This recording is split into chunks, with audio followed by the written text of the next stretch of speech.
The human rights regime, which was encoded in that declaration, is one of the pillars of the system of world order that was constructed on the wreckage of World War II. There were two other major foundation stones. One was the international political order, which is articulated in the United Nations Charter, and the third is the international economic system, sometimes called the Bretton Woods system, designed primarily by the United States and Britain right at the end of the war. These three systems were closely integrated conceptually and in fact. The thinking behind them illustrates that, as does their interactions over the years. And to a degree that's quite unusual in world affairs, the three foundations reflected public attitudes and concerns over quite a wide range.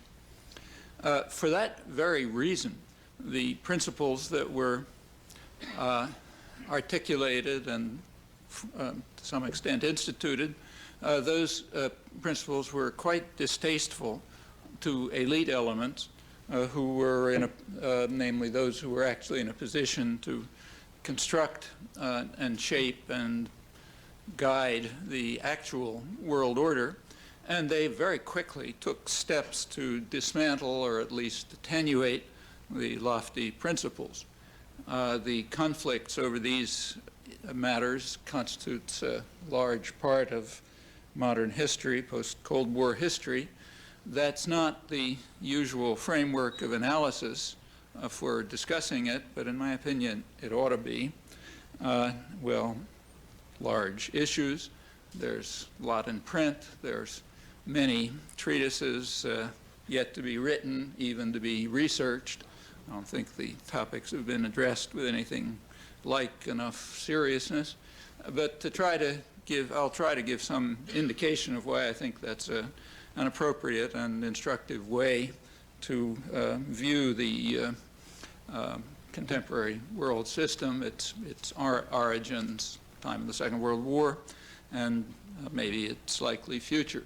So the main question that I want to get to is what has been the fate of the three basic and integrated pillars of world order that were established half a century ago, and specifically what has been the role of the United States, which has been the primary actor on the world scene throughout, remains so, and the one that's most important for us, for obvious reasons, independently of the significance and scale of its contributions, which are usually quite great for equally obvious reasons. Well, that's the main question that I want to get to, but I'd like to approach it by detour, just to make life more complicated. And the detour has two tracks that I'd like to explore a little bit, and then from them get back to the questions.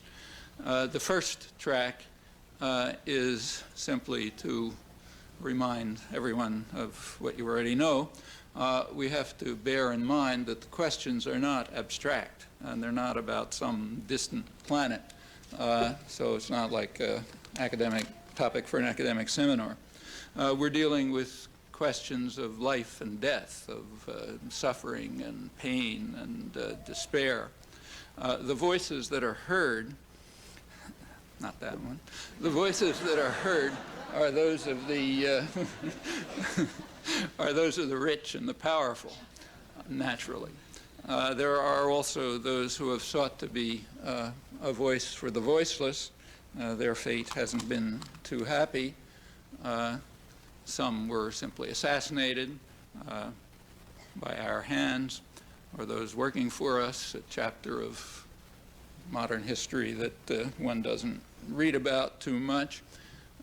In fact, they were assassinated, and there's quite a number of them, doubly, in that they were first killed and then silenced. So you can do a check and see how many of your friends can tell you the names of Eastern European dissidents and their murdered counterparts in Central America, and how many books you've read by one and by the other, and so on. It's an instructive lesson.